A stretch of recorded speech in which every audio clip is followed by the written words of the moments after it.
everyone, welcome back to your Fah virtual bestie. Exactly, Tina Dive. I don't know why, but I think or I feel intronya tuh kayak sedikit beda gitu nantinya dari sebelum-sebelumnya atau dari awal aku buat intro ini. Like, aku nggak tahu apa yang kurang, tapi kayak aku belum lihat sih intro sebelumnya, cuman okay, I don't care. But back to topic. Kali ini aku pengen bahas bagaimana sih caranya mengatasi rasa malu dan berbicara dengan percaya diri.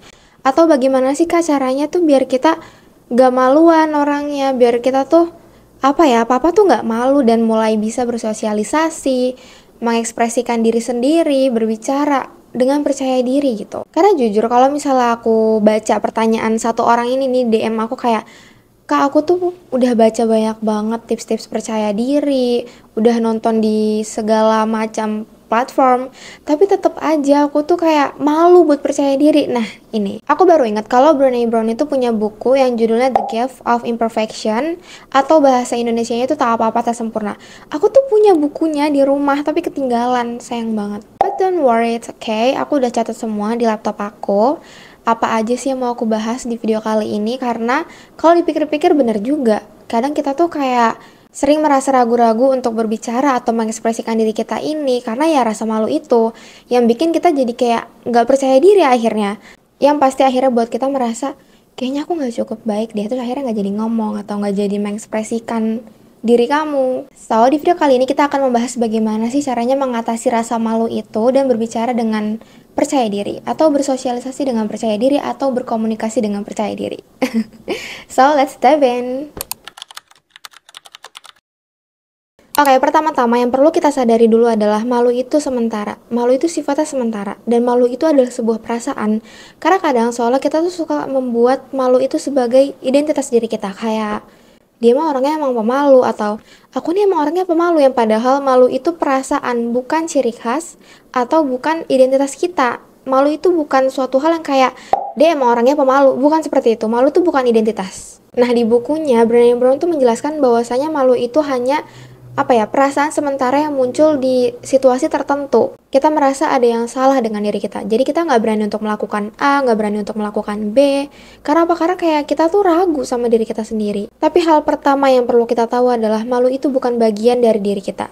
Jadi malu ini tuh cuma perasaan sementara yang bisa kita kelola kapanpun itu, dimanapun itu dan dalam situasi apapun. Kita bisa mengelolanya kapanpun. Jadi nggak ada sebenarnya dia emang orangnya pemalu atau aku emang orangnya pemalu, itu nggak ada. Karena malu itu perasaan sementara yang bisa kita kelola kapanpun. Karena sering banget nih aku dengar, atau aku yakin juga pasti kalian pun sering dengar ini, kayak dia emang anaknya pemalu, atau dia emang dari kecil anaknya pemalu. No, malu itu suatu perasaan, bukan identitas diri. Kayak semua orang punya malu gak sih? Jadi mulai sekarang kalau misalnya kamu ada di suatu keadaan, kayak misalnya kamu masih sering kerja kelompok, atau pokoknya apapun tugas bersama, tugas kelompok, yang suatu waktu tuh si salah satu dari kelompok kamu tuh ditunjuk, misalnya sebut aja Lani. Nah, Lani ini tuh suruh maju ke depan untuk menjelaskan pekerjaan di kelompok mereka lah pokoknya. Terus dia nggak mau dengan alasan aku pemalu orangnya, aku nggak bisa kayak gitu, aku nggak bisa ngomong di depan, aku nggak bisa melakukannya, no, jangan aku. Bilang ke dia kalau perasaan malumu itu sementara. Kamu bisa kok maju ke depan, kamu bisa melakukannya kalau kamu pengen usaha dan melawan rasa malu kamu itu, karena perasaan malu kamu itu hanya bersifat sementara. Perasaan malumu itu buat maju ke depan hanya muncul karena kamu takut pandangan orang lain di depan kamu, pasti kan banyak, atau kamu merasa kamu gak cukup baik, akhirnya kamu merasa malu untuk maju ke depan. No, lawan rasa malu kamu itu. Malu itu bukan sebuah identitas. Atau aku tuh kesel ya kalau misalnya lagi ada kerja kelompok dan harus presentasi, tuh ada aja satu orang yang kayak beralasan, enggak, aku kayaknya bagian ini aja deh, soalnya aku pemalu, jadi aku gak mau ngomong di depan, atau aku gak mau melakukan presentasinya. No, aku tuh males denger alasan klasik kayak gitu. Jadi buat kamu yang sering kali ketemu teman seperti ini dan rasanya males banget mendengar alasan dia yang klasik itu, bilang ke dia, malu itu hanya perasaan sementara kamu dan kamu bisa mengatasinya. Aku yakin kamu bisa melawan rasa malu kamu itu dan maju ke depan untuk presentasi. Tapi jangan galak-galak ya, dan jangan jahat-jahat juga, kayak kamu semangatin teman kamu kalau misalnya kamu tuh bisa kok, perasaan malumu itu sementara kok, gitu. Karena jujur rasanya males gak sih tiap kali ada kerja kelompok tuh pasti ada aja satu orang yang kayak beralasan aku emang orangnya pemalu, aku emang orangnya pemalu. No, bilang ke dia sekarang enggak. Kata Jinggas Jive, menurut bukunya Brené Brown yang judulnya The Gift of Imperfection, malu itu sebuah perasaan sementara. Jadi kamu tuh nggak ada yang namanya dia orangnya pemalu atau kamu orangnya pemalu, nggak ada itu semua. Jadi langkah pertama untuk mencapai rasa percaya diri itu adalah dengan menyadari bahwasanya rasa malu itu adalah perasaan yang wajar dan bersifat sementara, bukan identitas diri kamu, bukan ciri khas kamu, atau aku emang orangnya pemalu. No. Perasaan malu itu wajar, tapi nggak perlu kita bawa terus-menerus. Kayak, mungkin memang ada beberapa situasi yang, aduh aku malu ngelakuin itu, masa kita ngelakuin itu yang memang harusnya nggak dilakukan. Jadi jangan telan mentah-mentah perkataan aku ini. Kata Jingga kalau misalnya malu lawan aja. No, jangan ya. Karena ada beberapa situasi yang kita merasa malu untuk melakukannya dan memang nggak harus dilakukan. Tapi ada juga situasi, contohnya kayak presentasi, kamu mau maju ke depan, suruh speech or whatever, terus kamu malu, kamu harus melawannya. Tapi ya tadi ada beberapa situasi yang kalau kamu malu melakukannya, ya nggak usah dilakukan. You know what I mean? Tahu kan maksudnya? Jadi ada dua tips yang akan selalu aku ingat ketika aku lagi merasa malu di suatu keadaan. Kayak misalnya tadi mau speech ke depan atau tiba-tiba disuruh maju dan lain-lain. Jadi hal pertama kali yang akan aku ingat ketika aku lagi merasa malu adalah perasaan ini hanya sementara. Ya, oke, perasaan ini hanyalah sementara. Aku bakal ingetin diri aku sendiri tentang hal itu. Kedua, perasaan malu itu adalah perasaan normal yang dialami semua orang. Jadi aku akan melihat perasaan malu ini adalah perasaan normal yang dialami semua orang. Kenapa? Biar aku merasa nggak sendirian untuk mengalami perasaan ini. Jadi aku merasa percaya diri aja kayak, oh ya udah, semua orang juga mengalaminya, semua orang juga punya perasaan malunya sendiri dan mereka tetap melakukannya, so what? Aku juga bisa melakukannya dan akhirnya ya percaya diri aja karena toh semua orang juga pernah mengalami rasa malu atau semua orang punya perasaan itu. Karena aneh nggak sih kalau misalnya kamu nggak punya perasaan malu, kayak nah ini nih hal kedua yang sering banget buat kita tuh terjebak dalam perasaan malu kita sendiri. Kayak, bisa gak sih stop buat selalu pengen segala hal itu menjadi sempurna atau segala sesuatunya tuh harus sempurna? Karena ini salah satu alasan kamu tuh terus-terusan terjebak dalam perasaan malu kamu sendiri. Yang bikin kamu tuh jadi malah gak percaya diri karena kamu selalu pengen segala hal yang kamu coba atau kamu lakukan atau kamu kerjakan itu berakhir atau hasilnya sempurna. Yang bikin kamu ragu untuk memulainya dan bikin kamu tuh kayaknya merasa malu gitu kalau misalnya hasilnya nggak sempurna. Dan kamu tahu nggak sih kalau misalnya sifat perfeksionisme ini tuh bukan sifat bawaan, tapi lebih ke pola pikir atau perilaku yang terbentuk dari atau yang kita pelajari dari faktor eksternal maupun internal. Jadi kalau misalnya kamu merasa, aduh kok aku emang orangnya perfeksionis, gimana dong? No, perfeksionisme ini tuh bukan sifat bawaan. Kamu selalu bisa mengubahnya dan memperbaikinya. So, kalau misalnya kamu merasa kamu orang yang perfeksionis atau kamu merasa kamu harus selalu sempurna dalam segala hal, yang perlu kamu sadari adalah perfeksionisme itu muncul karena perasaan takut akan penilaian orang lain, ketidakmampuan kamu untuk menerima ketidaksempurnaan, dan rasa malu kamu itu. Jadi kalau misalnya kamu masih memiliki sifat ini, sifat perfeksionisme, kamu nggak akan kayaknya mencapai rasa percaya diri itu. Karena apa ya? Karena rasa malu, perasaan takut atau denial kayak takutnya nggak sempurna, takutnya nggak kayak gini, banyak lagi. Karena ya seperti yang kita tahu, perfeksionisme itu muncul dari ketakutan kita akan penilaian orang lain, rasa malu kita sendiri, dan ketidakmampuan kita dalam menerima ketidaksempurnaan. Dan menurut aku, orang yang perfeksionis itu kayaknya hidupnya capek banget deh. Kenapa? Karena orang yang perfeksionis itu cenderung merasa kayak dia harus selalu sempurna dalam segala hal. Baru dia bisa diterima dalam masyarakat atau dia bisa diterima sama masyarakat. Jadi kayak kalau misalnya dia nggak sempurna melakukan sesuatu, dia tuh merasa dia nggak akan diterima, yang padahal kan nyatanya nggak begitu. Masyarakat, teman, atau keluarga kamu pasti akan menerima kamu kalau misalnya kamu sudah mengusahakan yang terbaik nggak sih apapun hasilnya. Nah ini nih yang sering banget kita salah pahami. Perfeksionisme itu berbeda dengan usaha kita untuk melakukan yang terbaik. Perfeksionisme itu bukan seperti itu. Karena usaha untuk melakukan yang terbaik itu fokusnya ke proses sama pertumbuhan ya. Sedangkan perfeksionisme, dia tuh fokusnya sama hasil akhir yang sempurna dan takut gagal. Makanya itu beda jauh. Kalau misalnya kamu bilang perfeksionisme itu caranya kita untuk melakukan yang terbaik, no. Itu salah. Karena usaha untuk melakukan yang terbaik itu nggak seperti itu. Dan ya seperti yang kalian dengar tadi, perfeksionisme ini suatu hal yang bisa kita ubah dengan apa? Dengan belajar untuk menerima ketidaksempurnaan kita. Belajar bahwasanya memang gak ada hal yang sempurna gak sih? Kayak ketidaksempurnaan ini memang bagian alami dari hidup. Dan seperti yang kita tahu bahwasanya tidak ada yang sempurna selain Tuhan. So, kenapa kita harus selalu musingin hal kayak aku harus selalu sempurna di bidang ini, aku harus selalu sempurna untuk melakukannya. Hasilnya pokoknya harus selalu sempurna. Yang jelas-jelas, satu-satunya hal yang sempurna ya cuma Tuhan. So, mulai sekarang lepaskan perfeksionisme itu. Kalau misalnya biasanya kamu takut untuk ngomong atau menyuarakan pendapat kamu di suatu ruang diskusi, mulai sekarang coba untuk lebih berani untuk menyuarakan pendapat kamu itu. Karena entah bagaimanapun hasilnya, nggak perlu takut, nggak perlu merasa gagal, nggak perlu merasa malu atau kayak aduh nggak mau deh kalau misalnya hasilnya nggak sempurna, kayak malu-maluin aja nggak sih? Nggak perlu merasa seperti itu. Ngomong aja, suarakan aja pendapat kamu.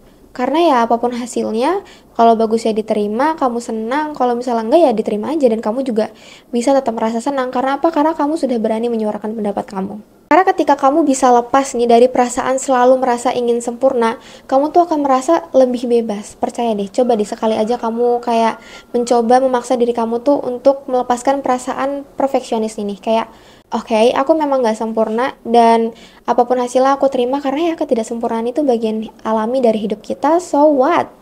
Dan rasakan dampaknya. Aku yakin kamu pasti akan merasa lebih bebas dan lebih percaya diri. Jadi tipsnya mungkin yang selalu akan aku ingat ketika aku sedang merasa aduh takut hasilnya kayak gini, takut hasilnya kayak gitu adalah ingat bahwasanya semua orang itu pernah buat salah dan itu nggak masalah. Ya kayak ngerti nggak sih, kayak ya udah memang nggak ada yang sempurna. Kedua, fokus aja pada apa yang aku pengen sampaikan, bukan bagaimana aku terlihat nantinya. So, itu kayaknya dua hal yang akan aku ingat ketika aku lagi merasa, aduh aku takut hasilnya kayak gini, aduh aku takut hasilnya kayak gitu. Oke, percaya diri ini tuh nggak datang dari semalam aja. Percaya diri ini tuh hasil dari latihan kamu yang konsisten. Nah, di bukunya aku tuh nyatet tadi mana ya? Oh ini, Brené Brown tuh mengajarkan kita pentingnya melatih keterampilan komunikasi supaya kita makin nyaman. Mulai dari hal-hal kecil aja, sesimpel ngobrol sama teman. Kayak, menurut kamu situasi A ini seperti apa? Atau menurutmu bagaimana? Terus kamu jawab lagi dengan pendapat kamu, dengan pandangan kamu sendiri. Kayak, oh menurut aku seperti ini, menurut aku seperti itu, dan lain-lain. Mulai dari obrolan-obrolan kecil seperti ini asal konsisten, itu tuh udah buat kita jadi lebih baik lagi. Atau coba berani untuk memberikan pendapat kamu di grup kecil, misalnya kamu lagi ikut suatu organisasi atau lagi ikut kepanitiaan kan, misalnya itu kan grup kecil ya. Kamu tuh coba deh beraniin buat kayak, oh ini harusnya kayak gini, oh ini harusnya kayak gitu. Coba untuk berani bilang seperti itu. Atau bahkan yang paling simpel adalah sekedar menyapa stranger atau orang baru yang kamu lewati, atau tapi mikir-mikir dulu ya, kayak lihat-lihat dulu kondisinya. Dia tuh memang orang yang bisa diganggu atau tidak, karena ada beberapa orang yang nggak pengen diganggu kayaknya sepertinya. Biasanya orang-orang yang pakai headphone, pakai headset, pakai earphone or whatever. Ya, jadi memang harus pintar-pintar melihat situasi dan kondisi saat itu. Karena semakin sering kamu melatih dirimu untuk berbicara, kamu akan semakin nyaman ketika kamu harus atau berhadapan lagi dengan situasi kamu harus ngobrol dengan orang, kamu harus menyuarakan pendapat kamu, atau tiba-tiba kamu misalnya diundang jadi pembicara, kamu jadi merasa nggak kaget lagi. Karena apa? Karena kamu biasa melatihnya, kamu biasa atau kamu terbiasa dengan situasi ini. Jadi kayak kamu sudah mulai nyaman dan itu membuat kamu merasa lebih pede akhirnya. So, jangan lupa untuk selalu latihan setiap hari, walaupun itu hal-hal kecil. Kenapa kayak gini kecilnya? Karena sebenarnya yang penting adalah konsisten. Jadi kalau misal kamu merasa sudah terbiasa dalam situasi ini, aku yakin kamu akan lebih pede karena ya, lagi-lagi kamu sudah nyaman dengan situasinya. Ini nih, hal ini yang juga sering banget buat kita tuh merasa atau terjebak dalam perasaan malu kita sendiri, yaitu kita terlalu fokus pada penilaian orang lain.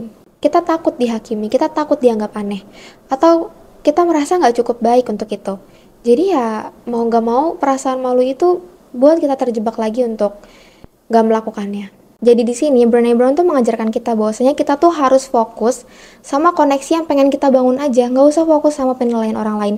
Karena capek juga kalau misalnya kita harus selalu memikirkan kita gimana ya, atau aku gimana ya di mata dia, aku gimana ya menurut dia. Kayak nggak ada ujungnya atau bahkan nggak akan ada endingnya, karena kita nggak akan pernah tahu isi pikirannya kecuali kita nanya, iya kan?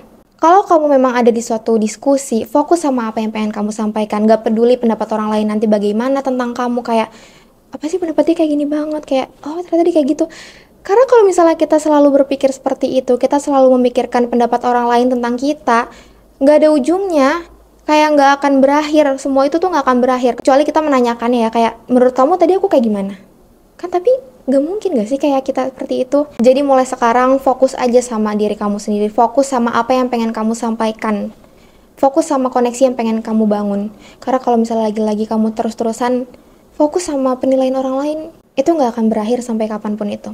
Tips dari aku yang pertama adalah kalau misalnya kamu lagi berkomunikasi dengan orang, fokus aja mendengarkan dan fokus merespon. Fokus dengan bagaimana cara kamu merespon dengan benar, mendengarkan dengan baik.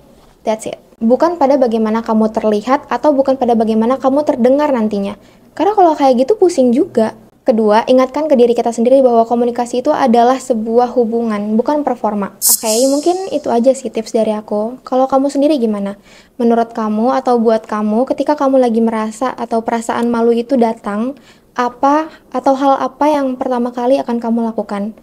Karena jujur aku juga pengen tahu hal apa yang biasanya kamu lakukan buat ilmu baru untuk aku dan yang pastinya untuk yang lainnya juga. So, jangan lupa untuk komen kalau misalnya kamu merasa, tips ini tuh juga works loh di aku, tips ini tuh juga sangat berpengaruh loh buat aku. Komen di bawah.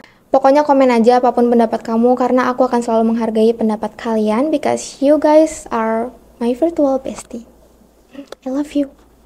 So maybe that's all for today. Semoga tips dari aku ini membantu buat kamu yang sering kali merasa masih malu untuk melakukan sesuatu dan gak percaya diri dan gak pede rasanya untuk berbicara, untuk melakukan banyak hal.